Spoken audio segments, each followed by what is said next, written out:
Good evening. Welcome to the GTA Board Candidate Forum.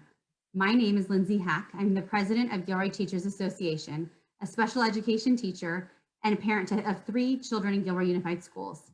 GTA would like to thank the candidates for agreeing to participate in our forum, as well as those of you who are watching at home.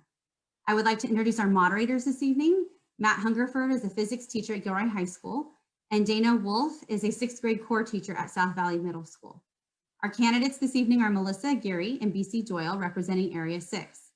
To see what region Area 6 represents, please click the link in the comments. If it's not there now, it will be there shortly. Our goal for tonight is to provide an opportunity for the candidates to introduce themselves to our members and community, as well as outline their vision for making Gilroy Unified an excellent place for students, educators, and families to learn and work. Each candidate will have 2 minutes to answer each question. Candidates, please try to keep to the time limit so we can make it through all of the questions. There may be follow-up or clarifying questions as needed. We would like to emphasize that this is not a debate between the candidates, but rather a forum for them to introduce themselves and outline their vision for GUSD. With that being said, we will be starting alphabetically and then continue to rotate thereafter. And we're going to go ahead and start with our moderator, Ms. Wolf.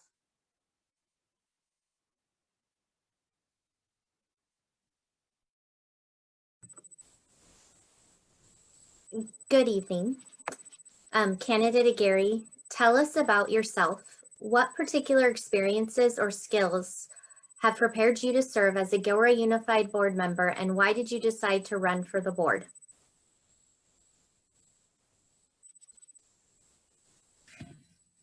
Thank you so much. I'm so glad to be here today. My name is Melissa Aguirre. A little bit about me. I'm a mom. I have 2 young kids. I have 1 child in the district and 1 that's just about a year away from entering the district. So I am invested. I'm also a teacher, not in our district. I am with Morgan Hill Unified. I have taught many different grade levels over the years. I've taught special education. I have taught anywhere from 2nd grade all the way to 6th grade. I've also mentored new teachers in Morgan Hill Unified, and I'm just starting my 14th year distance learning here with 2nd graders. So I do have that experience. I'm running because I know I can bring my experience to the board, my experience as an educator, my experience as a mom. I'm also married to a special education teacher here in Gilroy Unified. He's at the middle school level.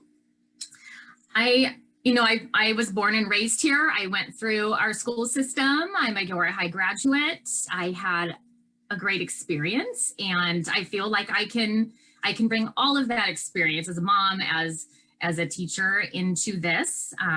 Yeah, so that's a little bit about me and why I'm running.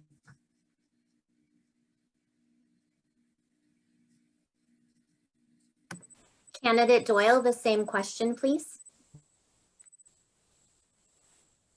Yes, thank you. Good evening. I'm DC Doyle. I was a 30-year employee of the school district before I retired and decided to run.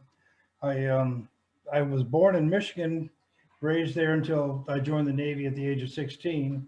And when I came to California, I really liked it. And when I retired from the Navy, I came to Gilroy and began working for the school district, and so it gave them 30 years. I've worked with teachers throughout my whole career, is in the maintenance department doing various things that we needed to do, air conditioning, electrical. My main job was to take care of the pools. I have a son, 2 sons that went through the school district. One of them is now a coach for the Gilroy High School baseball team. I have my daughter-in-law is a para in the district. Our granddaughter is a para in the district. We have 2 great-grandchildren in the district. One's a kindergartner and one's a 3rd grader. My wife worked for 30 years for the school district. We've invested a lot of time and effort into the school district. And I always said once I retired from working for the school district, I want to be on the board to see what I could do to help them keep going and to get a better education for all our students.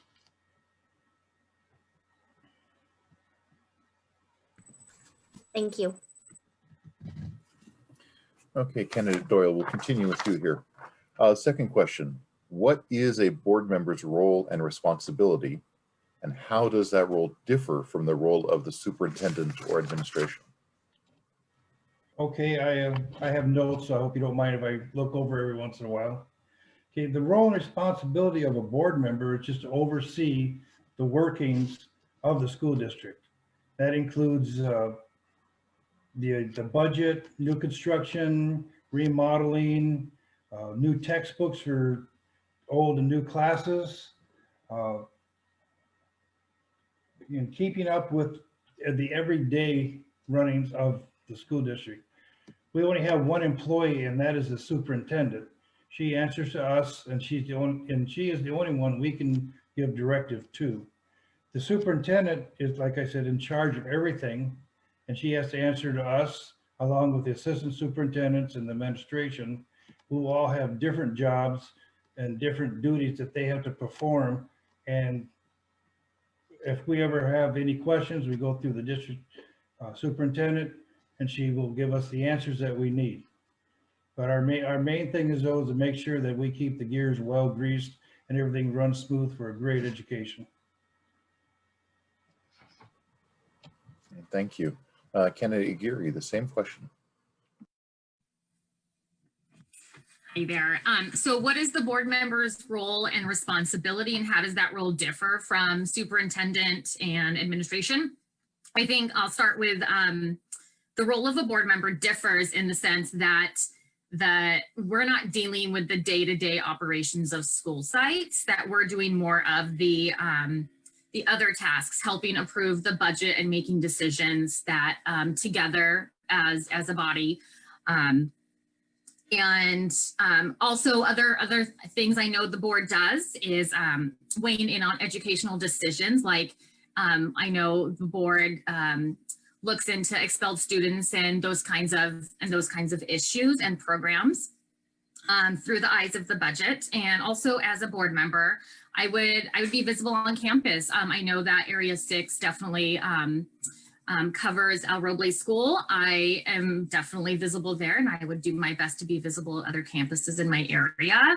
And a quick story before I go, my first year teaching, I was a brand new teacher at 22 years old, ready for back to school night, teaching special ed. My first session, no one showed up except a board member. And I always will remember that. And I will definitely keep that in mind if I was elected board member. I always, would see Kathy Sullivan. I would always see Kathy Sullivan around, and that was always special because she showed up to my back to school night. Thank you. Candidate Aguirre, one of the top priorities of parents and teachers is to assure the protection of our children's health, well-being, and safety. What will you do to ensure a healthy and safe learning environment for students and staff?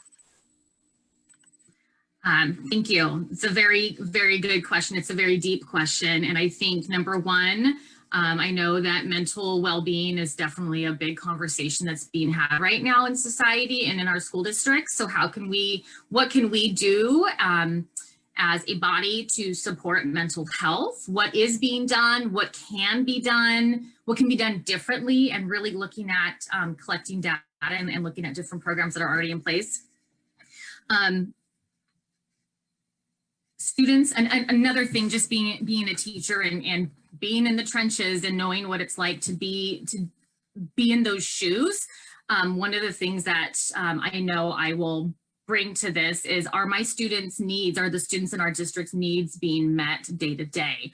I know that kids are not going to walk in my classroom ready to learn if they did not have breakfast. If there was any trauma in the home, what are we doing to support those students around the district? Are they fed? We need to ensure students' needs are met first. How do we do that? Those are some things that we can look at and talk about. Family outreach, being able to help bridge home and school and talk about ways to do that. And then I know also during this time, my time's coming up, I know, but during this time with COVID-19, it's going to be a big conversation of how we re-enter schools, I know. So we need to really be aware and cautious of how we do that. I know it's going to be a big conversation. So that's it. Thank you. Candidate Doyle, the same question, please.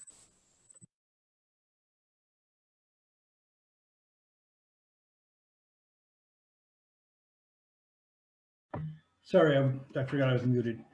Over the years, for safety wise, we have put up various fences around our districts to keep outside interferences out. A few years ago, we had a student stabbed to death at Gilroy High from an outside gang.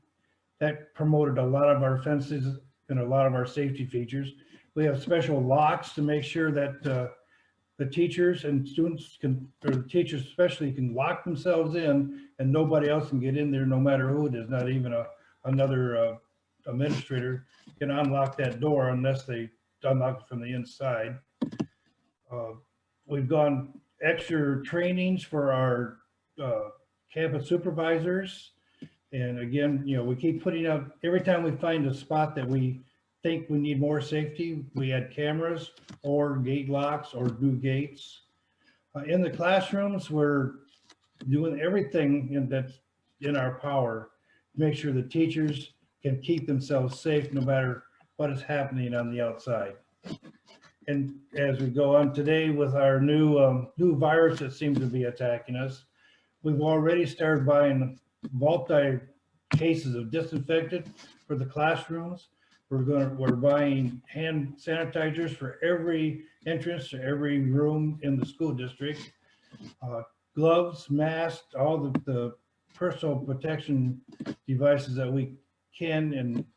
And right now we're kind of, everything is backlogged, so we just keep ordering, reordering, and reordering, trying to get everything in. We're not withholding any expense to keep our students and our staff as safe as possible.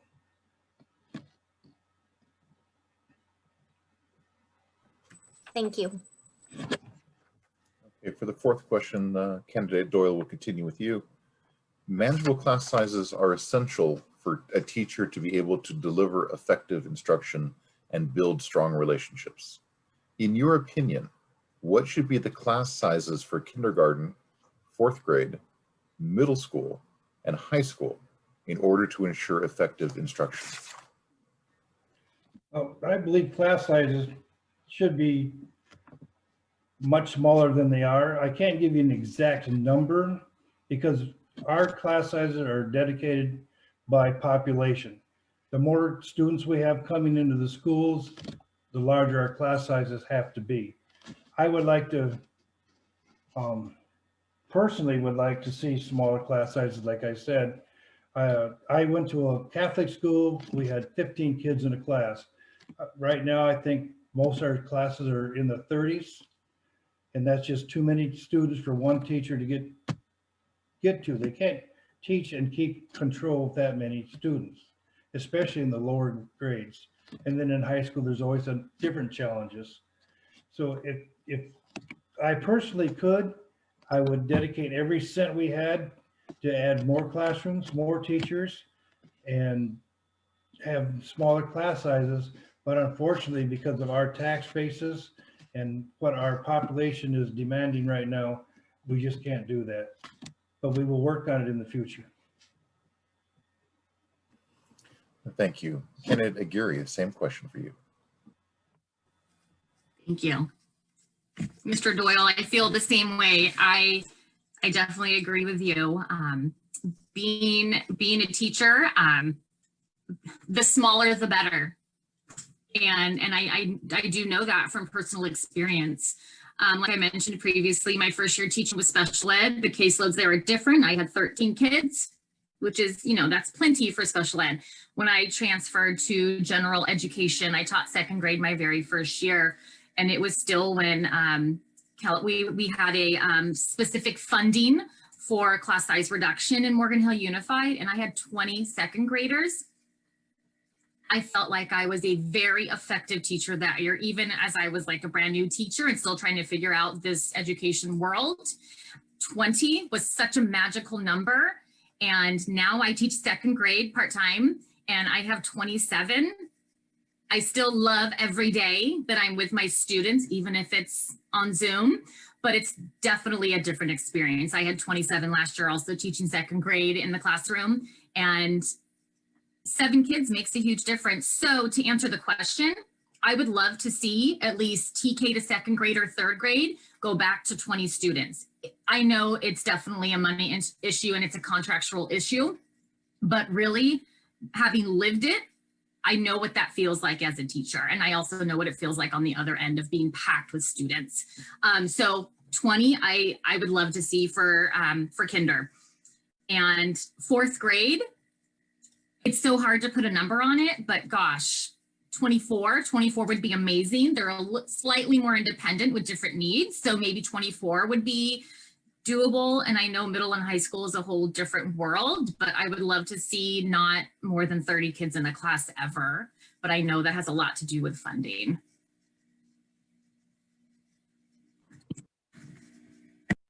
Thank you. Candidate Gary, this is a long one. So students' mental health was a priority of GTA before the pandemic and has become an even greater concern since the school closures.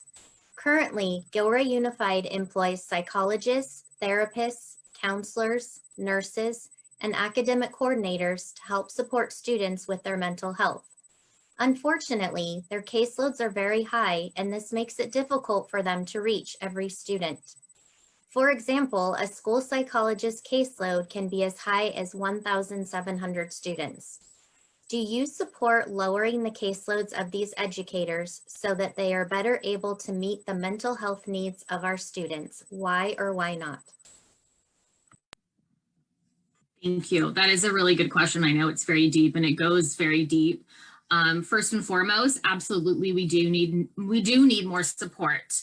I think as a board member, we would need to, as a board, we would need to look at numbers and first of all, what is working, what is not working, and really looking into what we offer students and as far as support.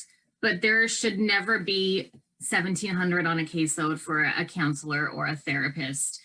Definitely needs to be more completely. We need that support staff to be able to have meaningful relationships with students, especially students who are in crisis, who need that caring adult. There needs to be able, that counselor needs time to follow up with that student and build that relationship. That is why they are part of our district, and they're a very important part of our district. So yes, I would definitely do my darndest to help those caseload numbers.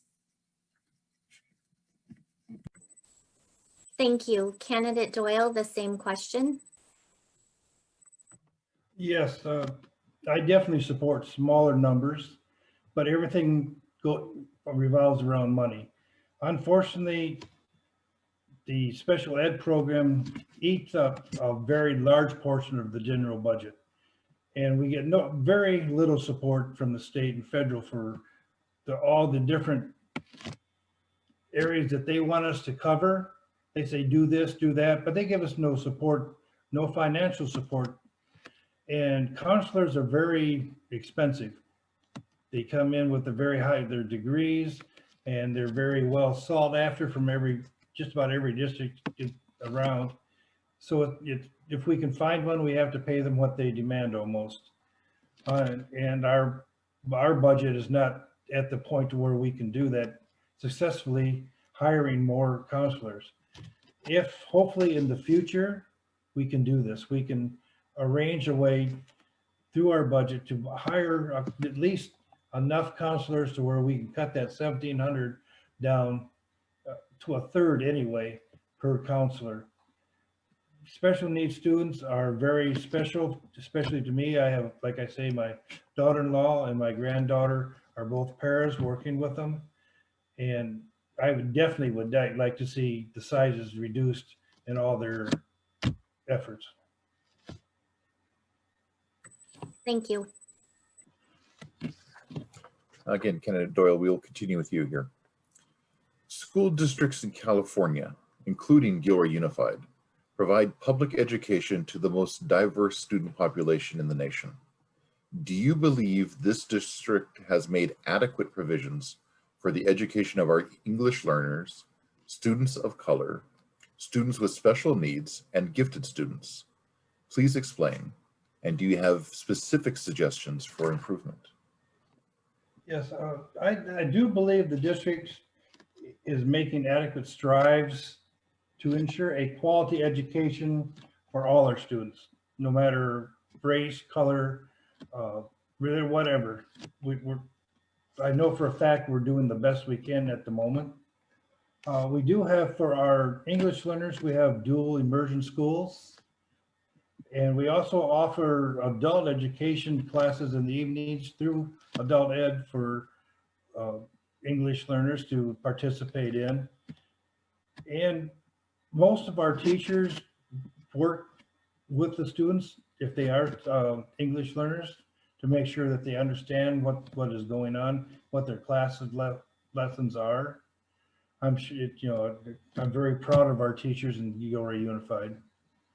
Our gate program, there's the elementary gate program at Rucker. Brownell has a gate program for the middle school students, and we offer all AP classes at Christopher and Gilroy High. And then we have our GECA program for more or less a fast track to a college education.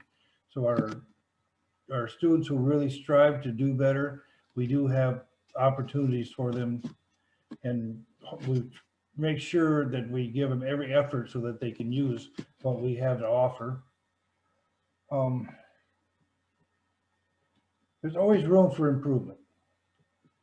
And I know as things keep going around, our environment changes, curriculum changes, and we need to keep up with that. And I know we offer for some of our other students, we have multicultural events after school. We have different clubs like the Latino Club to help with their cultures. And I try to do my best to go to all these different events. I can't make them all, but I try. And I think that Gilroy Unified is making the best effort we can to do the best we can for what we have. Thank you. Thank you, Kenneth Doyle. Kenneth Aguirre, the same question for you. Thank you. I know the district follows state mandates as far as supporting our English learners and our gifted students. And I do know some of the things that we are doing as a district. I know that I've observed SEAL at Glenview, and I've observed SEAL lessons and curriculum at El Roble. And it's been amazing to see that. I'm familiar with that. So I feel like that definitely is helping our EL population as far as our EO population also.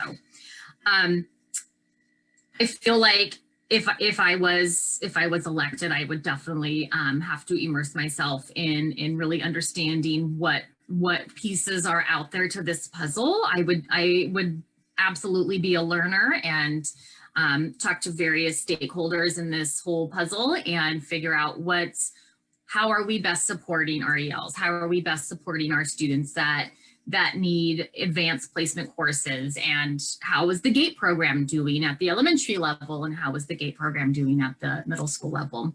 So really looking at those pieces and thinking about how we can better support those if we need to better support them. In my experience, there's oftentimes just in my teaching experience, when data is collected, what are we doing with that data? It should be this continual cycle of inquiry and really thinking about, are we doing what's best for students, and is this working? So definitely. Thank you. Thank you. Candidate Aguirre, Proposition 15 is a California constitutional amendment requiring commercial and industrial properties to be taxed based on their market value rather than their purchase price.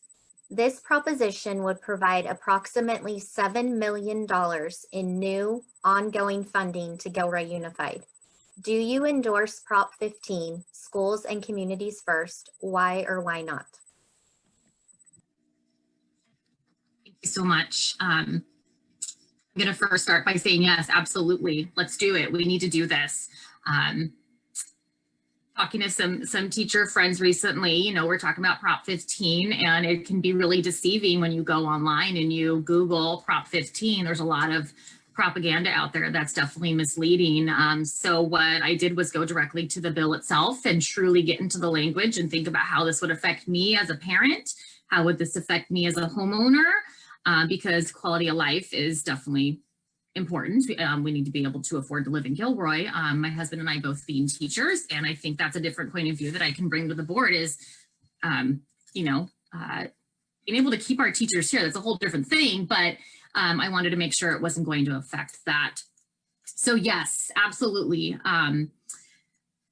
There's so much propaganda that is out there, and I would definitely, as a board member, and I know that recently there was a resolution to the board that was passed in support of Prop 15, and it will not negatively affect homeowners. So I do know that it will not increase our property taxes. If Prop 15 passes, that could significantly help our schools and really truly give our students and our teachers and support staff exactly what we need to really push forward during this hard time. So absolutely. Thank you. Thank you. Candidate Doyle, the same question, please. Yes, of course I supported. We, as a board member, I voted yes when it came about us to support Prop 15. As it was said, it does not hurt the homeowners. It won't hurt the people like myself, like you, like anybody else. What we're going after is the big bucks who are not paying their fair share. We need the extra money. Everybody knows that. California is one of the lowest funded schools in the whole nation. We're number 48 out of 50.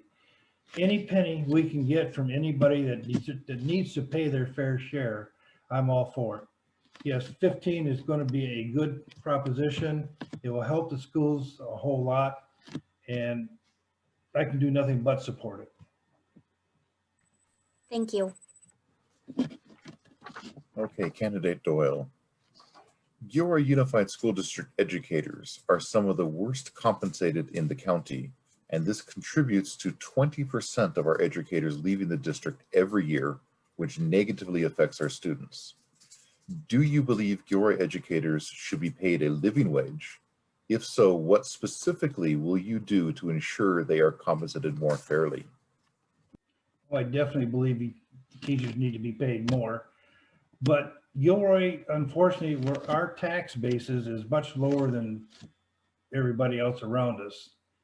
And that means that we make less money off the taxes that we get. We get less funding from the state every year. They just keep cutting back and cutting back. Our ADA has gone down 300 students in the last two and a half years. And I'm sure this year is going to show even a bigger step, which means a big cut in our ADA coming in.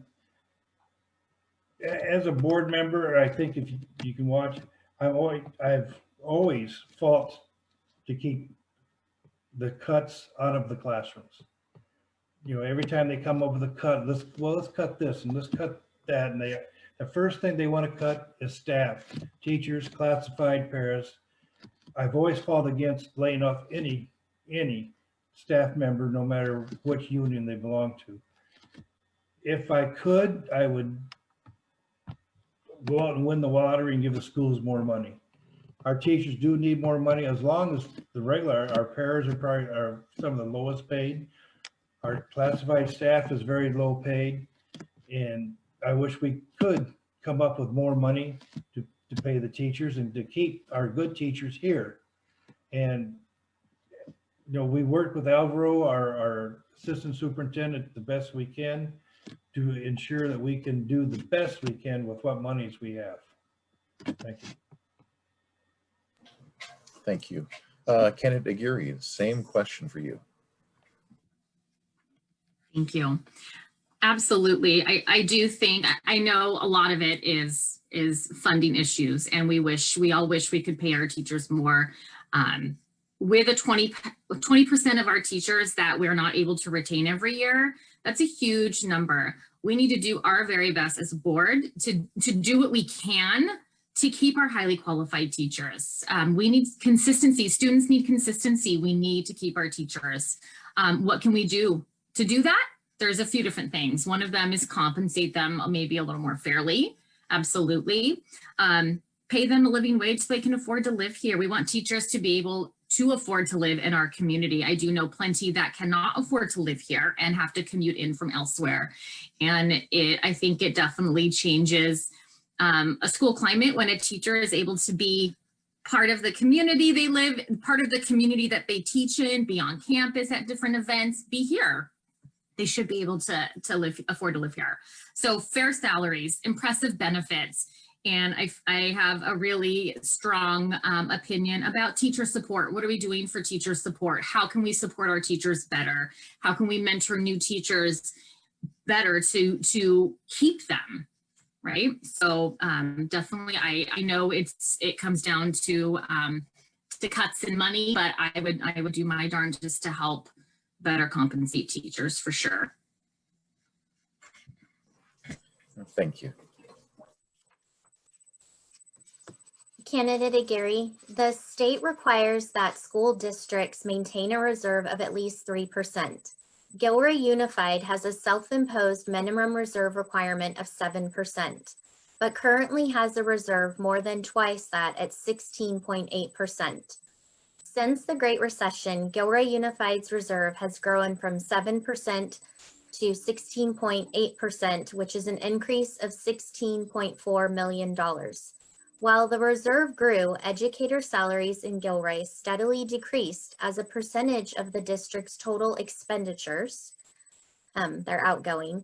So what percentage budget reserve do you believe Gilroy Unified should be maintaining? And do you believe educator salaries should be a greater budget priority than what they currently are? Thank you. That is a really good question. I do appreciate Gilroy Unified's approach to being conservative with the budget and having that that reserve of 7% requirement, which is above the state. That's great. I think that's awesome because we don't know what next year will hold. And like the situation we're in right now, next year is going to be a little bit different as far as budgeting. Do we need to keep 16.8%? Probably not. It's not a bad thing, but we don't have to, and we don't have to spend every dollar every year. I think what matters most is what is it that we're doing with that money, and how are we using it to the best of our ability? How is it affecting students? What can we do with our money to better support the students, to compensate the teachers? I know, just doing some research myself, I do know that the teaching comps from Gilroy Unified to other cities within our district, within our county, excuse me, is a little on the lower end, obviously. And I think that's something that we can look at for sure. So what's that magic number? I don't necessarily know that magic number, but I do appreciate Gilroy Unified's requirement of having that 7% reserve. And I think as long as if we stick to that, we're probably in good shape. Thank you. Candidate Doyle, the same question, please. Yes, we'd like to keep a 7% reserve because actually that's only 2 months' salary for the whole district. Once that's gone, it's gone. The extra money we have right now is mainly because of our shutdown. We're not paying as much money for utilities, support staff. I don't know all the specific things we're saving money on, but it's only one-time money. But if and when we get to start school back up, the cost for everything that we have to do mandated by the state, it will eat up, I was told, 3/4 of that money immediately, just setting up so we can bring students back to school. I would like to see any money that we can use, it's only one-time money, we can't actually put it into payroll, but we can make, say, bonuses, compensate the teachers the best we can and the regular staff. But we gotta be real careful using one-time monies because it's only going to be there one time. We might have it right now when we start up school again. I know we're not going to have it. Alvaro has already told us that the state is going to cut billions next year from education to support all the things they've been doing through through this pandemic. And that's good. We were already looking at a $16 million hit for next year before this virus started. So more cuts in the billions, it's just going to eat us up.